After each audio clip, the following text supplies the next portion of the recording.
Estamos agradecidos por la hermosa realidad de que tenemos una relación con el soberano. Pedro decía en su carta que estos tiempos son tiempos los cuales indagaron los profetas, de los cuales indagaron los antiguos, y son tiempos en los cuales anhelan ver los ángeles. El tiempo de la gracia, el tiempo de la iglesia, el tiempo de la extensión del evangelio hasta toda la tierra, el tiempo de preparación para que la iglesia, la novia de Cristo, lo reciba en gran poder y gloria. Esos son los tiempos que estamos viviendo ahora. Es un tiempo, una era que está caracterizada por la gracia de Dios. Y son los tiempos que nos ha tocado vivir. Somos parte de esas generaciones bienaventuradas que nos ha tocado vivir un tiempo precioso, hermoso. Los antiguos indagaron sobre esto. El tiempo en el que se manifestó el Señor Jesucristo, el tiempo en el cual obtenemos salvación y una relación con Dios en la cual podemos estar delante de Él gozando de paz con Dios, como lo que hemos cantado. Esos son los tiempos que estamos viviendo y que necesitamos siempre traer a memoria y entrar en conciencia de que estamos viviendo estos tiempos porque en medio de esa realidad profunda, interna, espiritual que tenemos, hay otra realidad externa. Hay otro misterio que se va moviendo, el misterio de la iniquidad. El día de mañana, vean en el diario El Comercio, la Alianza Cristiana y Misionera del Perú se ha pronunciado sobre el tema de la unión civil. Es menester que estemos al tanto de lo que nuestra iglesia está pronunciándose en relación con este tema. Estamos en tiempos en los cuales tenemos que estar preparados. Hemos estado hablando de lo que es ser un discípulo, porque este es el año del discipulado. Y después de haber recorrido lo que es lo primero, nuestra relación con Dios y nuestra relación con la familia, ahora estamos recorriendo lo que es el ser un cúmulo de familias para ahora discipular a nuestra comunidad, a nuestra sociedad, que tiene una problemática profunda. Y es por eso que estamos ahora viendo el tema de nuestra relación con la sociedad. Y estamos viendo el día de hoy testificando a una comunidad contraria al Evangelio. Testificando a una comunidad contraria al Evangelio. Y es pertinente el tema con lo que acabamos de mencionar. Quisiera empezar definiendo lo que es ser un testigo.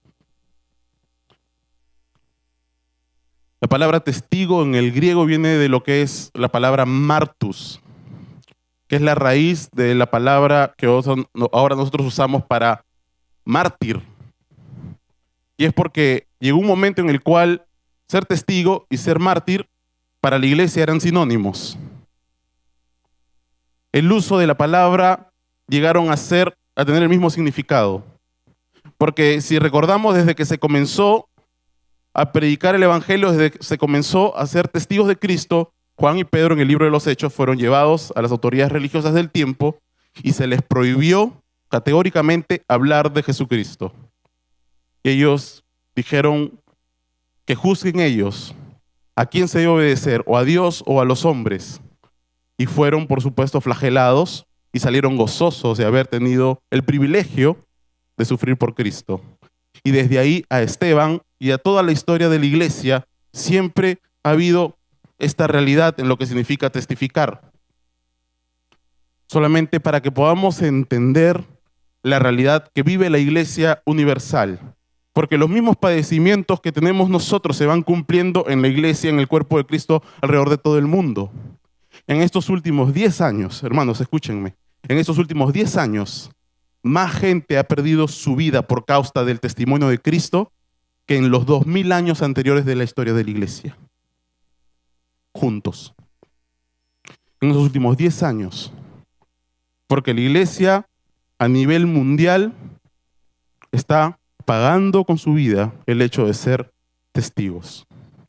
Por supuesto, de acá no lo vivimos de una manera tan oficial, o no hay una persecución tan sistemática como en otros lugares. Pero basta que puedan hablar con uno de nuestros misioneros de vez en cuando. Si pueden escribirle a Nicky, que ni siquiera puede decir su nombre completo porque él me ha pedido que no lo diga, allá en Turquía. Y él, el año pasado, tuvo que protegerse porque el pastor con el que trabajaba sufrió un atentado a su vida. Definitivamente el tema de ser testigos significa o está muy relacionado con el martirio.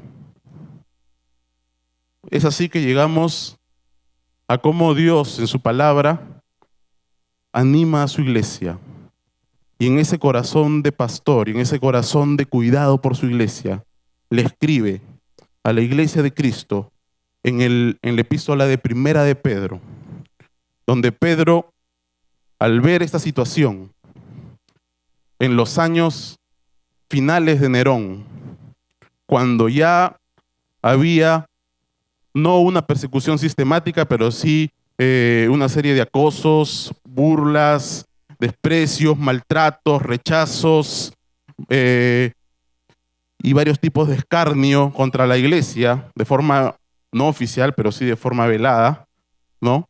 Y se veía venir una persecución más profunda. Es que Pedro anima a la iglesia y le escribe a los que él denomina los expatriados, o sea, la gente que sin ser de este mundo ha hecho su residencia en este mundo, pero perteneciéndole al reino y esperando un reino, el reino de Cristo. Igual tiene que ser residente acá. Igual ha sacado, por así decirlo, su residencia en este mundo, y como residentes no podemos sacar los pies de la tierra.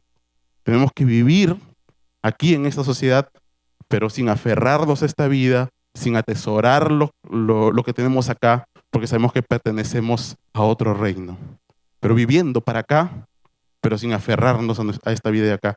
Y Pedro le dice a esta iglesia perseguida: ¿cómo puedes ser testigo, iglesia? ¿Cómo puedes ser testigo en medio de una comunidad que de alguna manera te rechaza? Que de alguna manera muestra su rechazo contra ti, contra el evangelio, contra el testimonio de Cristo. Y así que Dios nos enseña que hay tres componentes, podríamos decir, como los tres ángulos de un triángulo, que no se pueden separar y que forman lo que es el testimonio integral a una comunidad contraria al evangelio. Y es, hermanos, una realidad para la cual el Espíritu Santo te ha capacitado y tienes todos los recursos y todo el potencial, tienes toda la capacidad de hacer lo que voy a ahorita comentar. Porque el Señor Jesucristo, antes de irse, te dijo: recibiréis poder cuando haya venido sobre vosotros el Espíritu Santo y me seréis testigos. Así que tienes todos los recursos para lo que te voy a mencionar. ¿Cómo somos testigos? ¿Cómo testificamos a una comunidad contraria al evangelio?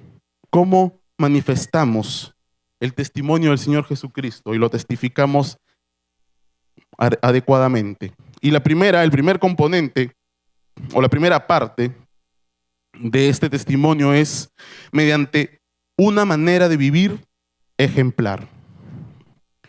Mediante una manera de vivir ejemplar. Y vamos a ir a primera de Pedro, capítulo 2, versículo 11. Después de que Pablo ya aclaró cuál es la identidad de la iglesia, les ha dicho: ustedes son real sacerdocio, nación santa, pueblo escogido por Dios para anunciar las virtudes de aquel que los llamó de las tinieblas a su luz admirable. Ya saben lo que ustedes son. Él les comienza a decir cómo ahora tienen que testificar. Y comienza en 1 Pedro 2:11 diciéndole: amados, yo os ruego como a extranjeros y peregrinos que os abstengáis de los deseos carnales que batallan contra el alma,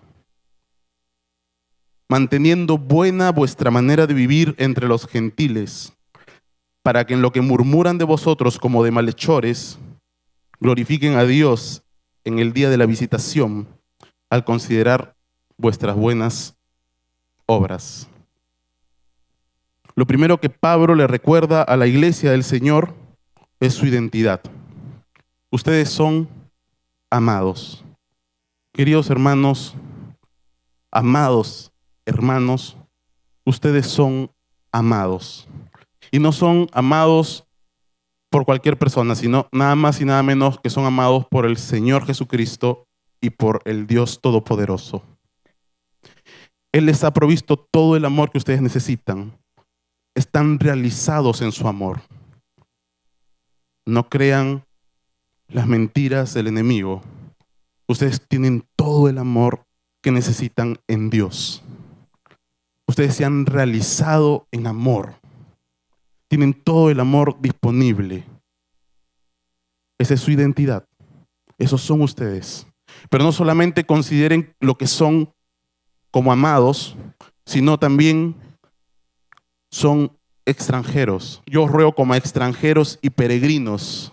Y esto también, amados, ustedes son extranjeros. Ustedes son peregrinos. Y esta palabra en el original habla de no alguien que está de paso, sino que alguien que ha sacado su residencia para quedarse, pero no es de acá. No pertenece acá. Ustedes han sacado su residencia, pero no pertenecen a este mundo, hermanos. Ustedes ya tienen una patria a la cual pertenecen, pero mientras tanto tienen que vivirla acá, dando testimonio y involucrándose en la sociedad. Todo esto, la identidad que ustedes tienen, desde ahí podemos entonces hacer este ruego, que es el ruego que nos hace Dios, y el ruego también de Pedro, y es el ruego mío, que os abstengáis de los deseos carnales que batallan contra el alma. Que os abstengáis. Y este abstengáis, lo que está diciendo Dios es que ustedes tienen que hacer esto continuamente, porque está escrito en un tiempo que no existe en el español, pero que quiere decir absténganse todo el tiempo sin parar y sin límite de tiempo, para siempre. Manténganse en abstención, absteniéndose todo el tiempo, que no es otra cosa que alejándose de los deseos carnales, de los anhelos de nuestra carne, del anhelo de satisfacer nuestra carne. Y esto es tan pertinente hoy porque estamos en una cultura sensual, sensorial, la cultura de las emociones, la cultura de las sensaciones. Estamos metidos dentro de un mundo, estamos metidos dentro de una forma de ver el mundo en la cual se privilegia, se prioriza la satisfacción de nuestras sensaciones. Esto es algo muy común. Y no quiero decir que todo esto esté mal, pero simplemente se hace ya demasiado énfasis en esto. Nosotros somos el primer destino gastronómico en el mundo, hermanos. En el país, el Perú. Todo el mundo viene acá a degustar, a saborear. ¿No es cierto? Tenemos toda esa propaganda y toda esa publicidad y todo el tiempo se nos va diciendo día a día, ¿no? Que tienes que satisfacerte, que tienes que experimentar, que tienes que sentir, que tienes que ver, que tienes que... Todo está centrado en los sentidos. Y esto poco a poco se nos va metiendo. Y se va metiendo dentro de la iglesia esta forma de vivir, esta forma de esta cultura, este hedonismo, esta inclinación a buscar siempre el placer, la satisfacción. Por eso es que los ayunos y las vigilias son los eventos menos concurridos en la iglesia. Porque va justo frontalmente a disciplinarnos en eso, a poner como prioridad no lo que nosotros queremos satisfacer, sino poner por prioridad la satisfacción de nuestra necesidad espiritual, el espíritu, antes que la carne. Y ¿saben qué, hermanos? Esto es fundamental y por eso empieza Pedro, así. Porque no vamos a poder ser de testimonio, ni vamos a poder tener una buena manera de vivir si no rompemos con esa cultura de la satisfacción de nuestras emociones, de nuestros sentidos. Para poder realmente ser testimonio y entrar en la vida que le agrada al Señor, tenemos que romper en ese aspecto con nuestra sociedad. Tenemos que aprender a postergar la satisfacción de nuestros placeres. Tenemos que aprendernos a postergar nosotros, a poner primero las cosas del Señor, a poner primero la satisfacción de los demás. Tenemos que aprender muchas cosas. Si no rompemos eso, entonces no vamos a poder entrar en la siguiente etapa de lo que es una buena manera de vivir, que es el manteniendo, como dice Pedro, buena vuestra manera de vivir delante de los gentiles. Y es que si no rompemos con esta parte de la cultura, hermanos, vamos a estar siempre tropezando en esto. Y necesitamos en esto volvernos más personas de convicción que de emoción, que de sentimientos, que de sensaciones. No quiero decir que con esto nos vamos a suprimir toda emoción, porque somos delante de Dios como hombres. Él quiere que nos deleitemos en Él. Y está bien venir a un culto y decir, qué precioso, sentí la presencia del Señor, ¿no? Porque a veces estamos acá y sentimos la presencia del Señor y salimos y decimos, aquí estuvo el Señor, ¿no? Porque me edificó, me sentí emocionado, me sentí que Él me ministró. Pero hermanos, eso no tiene que ser la base. Eso no tiene que ser lo principal. Tienes que venir acá porque quieres encontrarte con el Señor y con su palabra. Y a veces las emociones no necesariamente son de acuerdo a la realidad. Tenemos que poner por encima de esto, que es bueno, pero tenemos que tener por encima de eso las convicciones personales. Hoy en día, hermanos, dentro de la iglesia misma, la gente más se va moviendo buscando experiencias emocionantes. Cuando van a una iglesia no ven cuál es la fe que tiene esa iglesia, cuál es la doctrina, cuál es la declaración de fe. No buscan dentro de su página web a ver qué creen, y si creen algo que está de acuerdo con la palabra, entonces recién deciden ir a esa iglesia.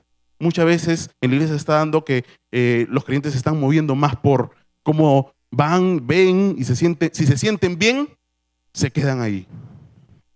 Y tenemos que nosotros poner por encima de eso con las convicciones. ¿Para qué? Para que podamos mantener buena nuestra manera de vivir delante de los gentiles. Y esto es interesante, hermanos, porque dice, manteniendo buena vuestra manera de vivir con los demás creyentes. No. En la iglesia. No. Entre los gentiles. Está enfocándose acá Pedro, y a través de Dios, a través del autor, que tengamos una buena manera de vivir afuera, en nuestro trabajo, en nuestros estudios, en nuestros hogares, con nuestros vecinos, en la sociedad. Tenemos que mantener una manera de vivir que seamos ejemplo en todo, no solo en venir a la iglesia y conocer la Biblia, sino también en la puntualidad, en los estudios, en el trabajo, en la disciplina, en la limpieza, en el orden, en la manera de hablar, en la manera de comportarnos, en la conducta, en nuestra buena presencia, en el estilo de vida. Y la pregunta entonces es, ¿tenemos ese estilo de vida ejemplar delante de los hombres? ¿Qué opinan los que están a nuestro alrededor, en nuestro trabajo, en nuestros estudios, sobre nuestro estilo de vida, sobre nuestra manera de comportarnos? ¿Qué opinan los que están más cerca de nosotros, los que están más íntimamente con nosotros, nuestros familiares, sobre nuestro estilo de vida? Desde el levantarnos, ¿a qué hora nos levantamos? Desde el acostarnos, ¿a qué hora nos acostamos? Y nos vamos dando cuenta que es verdad que tenemos que romper con algunas satisfacciones de nuestras sensaciones para poder comenzar a vivir una buena manera de vivir. Porque ese es el testimonio también. Dice, manteniendo buena vuestra manera de vivir entre los gentiles, para que en lo que murmuran de vosotros como de malhechores, glorifiquen a Dios el día de la visitación, al considerar vuestras buenas obras. Entonces, al final, hermanos, si nosotros mantenemos esa manera de vivir, y tenemos, ya hemos dicho, las cualidades, tenemos la capacidad por el poder del Espíritu Santo para hacerlo en sus fuerzas, no en las nuestras, por supuesto, porque nuestras fuerzas nada podemos hacer, separados de Cristo, nada podemos hacer. Entonces ahí Dios los va a visitar. Y en su visitación de gracia, ellos al darse cuenta, al ver nuevamente las buenas obras en las que hemos estado, entonces ellos van a glorificar a Dios. Los que antes murmuraban de ustedes glorificarán a Dios. Sorprendente, hermanos, ¿no? ¿Cuánto queremos que eso pase con nuestros familiares, con nuestros vecinos? Todos, ¿sí o no? Ellos lo van a hacer, dice el Señor. Pero si no solamente es con ese propósito y no solamente es la parte o el componente de nuestro testimonio integral, sino que Pedro sigue hablando en el versículo 13 y más adelante y da un segundo componente, que es un sometimiento ejemplar. Y aquí quisiera regresar un rato, hermanos, porque justo cuando estaba viniendo para acá, un carro tenía la línea de pare, y ustedes saben que cuando la línea de pare está, tú tienes que parar, ¿no es cierto? Parece redundante lo que digo, ¿no? Pero a veces lo tenemos que explicar. Cuando la línea de pare está, tienes que parar. O sea, tienes que parar 3 segundos según la ley de tránsito, ¿no es cierto? Tienes que parar. Entonces, el carro paró, por supuesto, y yo iba a pasar, y cuando iba a pasar, como me estaba demorando mucho, el carro arrancó, adelantó y casi me roza. No, entonces yo paré y bajé la luna y le dije, tú tienes la línea de pare, tienes que esperar. Y la persona se molestó y ya me iba a decir otra cosa y arranqué porque dije, ahorita me va a malograr el espíritu esta persona, ¿no? Y hermanos, yo me puse a pensar, porque yo antes tenía un pescadito atrás en el carro. Ese pescadito que dice que tú eres cristiano, ¿no? En tu carro. Que no es nada más y nada menos que la señal que hacían los cristianos para identificarse. Ellos hacían una línea así, y si la otra persona le completaba la línea así, entonces sabían que eran cristianos, entonces ya podían descansar, respirar tranquilos, porque ya no sabían que no era un espía, no era alguien que los iba a denunciar en el tiempo de la persecución, hablando justamente de lo que es ser testigos. Entonces ellos tenían ese símbolo, y ese es el símbolo que nosotros le ponemos a veces a los autos, el del pescadito, ¿no? Y ahora con ese pescadito nosotros tenemos que tener, hermanos, una responsabilidad tan grande, porque por atrás tú vas a tener ese anuncio, yo soy cristiano, mira cómo manejo, y de acuerdo a eso tú vas a saber cómo es la iglesia de Cristo. Tremendo, ¿no? Me regalaron de nuevo el pescadito. Y yo pensando en eso, comencé a reflexionar, ¿se lo pongo? Hermanos, porque de verdad que es difícil manejar en esta ciudad. Pero tenemos que hacerlo. Tenemos que dar testimonio, tenemos que hacerlo. Y tenemos el poder del Espíritu para hacerlo. Es difícil. No solamente tenemos que tener una vida ejemplar, sino también un sometimiento ejemplar. 1 Pedro 2, capítulo 2, versículo 13, 14 dice, por causa del Señor, someteos a toda institución humana, ya sea al rey como a superior, ya a los gobernadores como por él enviados para castigo de los malhechores y alabanza de los que hacen el bien. Entonces, Pedro sigue hablándole a la iglesia y animándole cómo ser testigo y dice, por causa del Señor, o sea, esto hazlo por el Señor, por Dios. Por Dios te pido que tú hagas esto, no por las autoridades mismas, no por ti mismo, no porque tú vayas a ganar puntos con la autoridad si lo haces, no porque tú quieras de alguna manera ponerte delante de la autoridad, sino por el Señor hazlo. ¿Qué tienes que hacer? Sométete, ponte debajo las órdenes, ponte debajo, sométete a toda institución humana.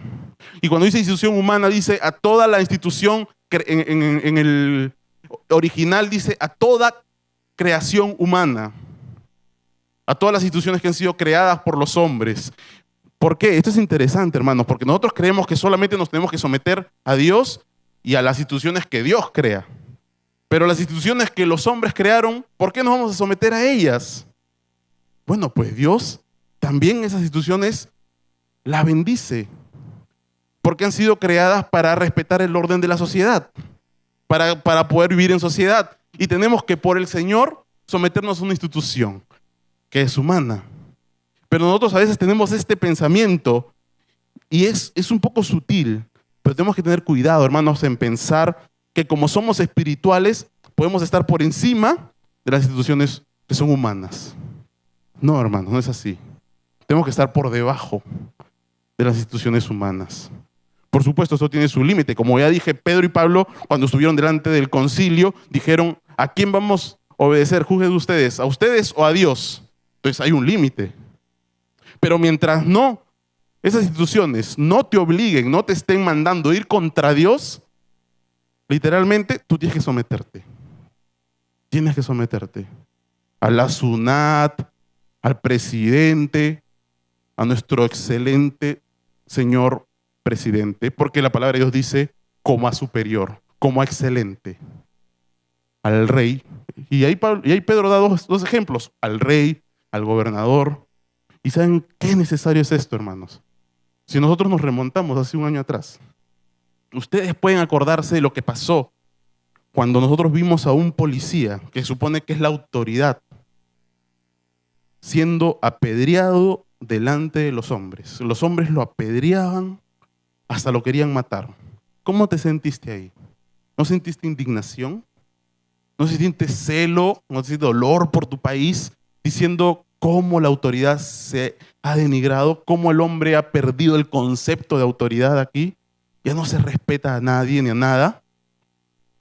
Porque justamente esa es la degeneración de un pueblo que se va alejando de los principios bíblicos como este, de someterse a la autoridad, porque la autoridad viene de Dios. Y el que se resiste a la autoridad, a Dios mismo se está resistiendo. Entonces tenemos, hermanos, que someternos. Tenemos que pagar nuestros impuestos. Tenemos que honrar a la autoridad. Y ahí mismo está diciendo, ¿no? A toda institución humana, ya sea el rey como superior, considerándolo superior. Por ejemplo, hermanos, yo hace 2 días escuché, estaban por ahí los periodistas, ¿no? Parando a los carros que estaban cometiendo imprudencias, y por ahí una mujer se había subido en la maletera de un auto, de un taxi. Entonces el periodista está ahí viendo, miren, se ha subido en la maletera de un taxi, vamos a entrevistarla. Señora, ¿por qué se sube a la maletera del taxi? No, no pasa nada, yo voy con la bendición del Señor. Entonces, ¿podemos dar un testimonio así? ¿Podemos dar un testimonio viviendo bien delante de los gentiles, pero no sometiéndonos? O al revés, ¿podemos dar un buen testimonio sometiéndonos a las autoridades, pero viviendo mal delante de los gentiles? No se puede separar, un testimonio tiene que ser integral. Algunos piensan incluso que no se deben pagar derechos de autor. Y por eso vemos que mucho del comercio que se hace en estos lugares como El Hueco, lugares que venden piratería, es CDs y películas cristianas. Pero nosotros tenemos que comenzar a marcar ahí un sometimiento a todas las reglas que nos está poniendo el Estado, porque queremos ser un testimonio delante de una sociedad que está contraria al Evangelio. Dice, ¿por qué? Porque a los gobernadores, en el versículo 14, como por él enviados para castigo de los malhechores y alabanza de los que hacen el bien. Hermanos, esta es una autoridad delegada. Dios los ha enviado a estas autoridades para castigar a los malhechores, esa es la función que Dios les dio, y para alabar a los que hacen el bien. El Señor Jesucristo es Señor de señores, Rey de reyes. Él pone reyes y quita reyes. Y Él le ha dado la autoridad que tiene a nuestro presidente. Ahora ustedes dirán, bueno, pero lo que pasa es que las autoridades se han desautorizado ellas mismas, ¿no? Porque mira las autoridades que tenemos. Pero hermano, cuando se escribió este pasaje, las autoridades no eran nada más y nada menos que Nerón, Pilatos, Herodes. Así que eso no es excusa. Y aquí lo que está diciendo Pedro es, sométanse a Nerón como a superior. Entonces, ¿cuánto más nosotros? Y ¿saben qué, hermanos? Teniendo en cuenta esto, que un día, y tenemos que orar por nuestro presidente, porque un día el Señor, Ollantaytamala, estará delante del Señor Jesucristo, del Señor de señores, cara a cara, y le tendrá que rendir cuentas al Señor Jesucristo por cada decisión que hizo, con la autoridad que Él le delegó. Y hermanos, hay que orar por misericordia, para que ese hombre se convierta y sepa que esa autoridad Dios se la dio para algo, con una función, y Él va a tener que rendir cuentas. Pero nosotros vamos a tener que rendir cuentas de cómo nos sujetamos a Él. El tercer componente, y con esto termino, el último, para dar un testimonio a una comunidad que es contraria al Evangelio, es un servicio ejemplar. Un servicio ejemplar. Dice en el versículo 15, porque esta es la voluntad de Dios, que haciendo bien hagáis callar la ignorancia de los hombres insensatos, como libres, pero no como los que tienen la libertad como pretexto para hacer lo malo, sino como siervos de Dios. Un servicio ejemplar. En el versículo 15 nos responde una de las más grandes preguntas que tienen los creyentes de toda la historia. Señor, ¿cuál es tu voluntad? Dime tu voluntad. ¿Alguna vez le has orado así? ¿Alguna vez has orado así? Señor, ¿cuál es tu voluntad? Hemos orado así, ¿sí o no? Queremos saber su voluntad. Es una de las más grandes necesidades del creyente. Bueno, hermanos, se los digo. Esta es la voluntad de Dios. Que haciendo bien, hagáis callar la ignorancia de los hombres insensatos. La voluntad de Dios es que hagas el bien. Y en el original lo que está diciendo acá es que seas un bienhechor. O sea, no solamente que hagas acciones, ¿no?, de vez en cuando, sino que tu esencia, tu identidad es que seas un bienhechor. Todo el tiempo haciendo el bien. Y también ese tiempo presente, ese tiempo continuo que nunca acaba y que no debe parar jamás. Que seas todo el tiempo, a cada momento, todo instante, sin parar, un bienhechor. Haciendo el bien. Haciendo el bien. Eso es lo que tenemos que ser. Esa es la voluntad de Dios. Un servicio a la comunidad. Un servicio continuo. Ahí he puesto un pasaje que nos da uno de los ejemplos de que nos dio Jesús sobre este tema, en Marcos capítulo 3, versículo 4, donde Jesús está un poco llamándole la atención a la iglesia, porque metida en la religiosidad, se había excusado justamente en esa religiosidad para no estar haciendo el bien. Y en un sábado, cuando estaba delante de los fariseos, le traen un hombre que estaba enfermo, se lo traen a propósito para ver si le iba a sanar el sábado. Y Jesús se entristece al ver que en ese momento el pueblo de Dios estaba en esa situación. Y les dice esto, ¿no? Y les dijo, ¿es lícito en los días de reposo hacer bien o hacer mal? ¿Salvar la vida o quitarla? Y nadie le decía nada. La iglesia muchas veces está así. La iglesia está metida en los templos, como los fariseos estaban metidos en el sábado, en vez de estar en las calles haciendo bien. La gente necesita ver nuestras buenas obras. Nosotros no somos salvos por obras, pero ya lo hemos visto la semana pasada.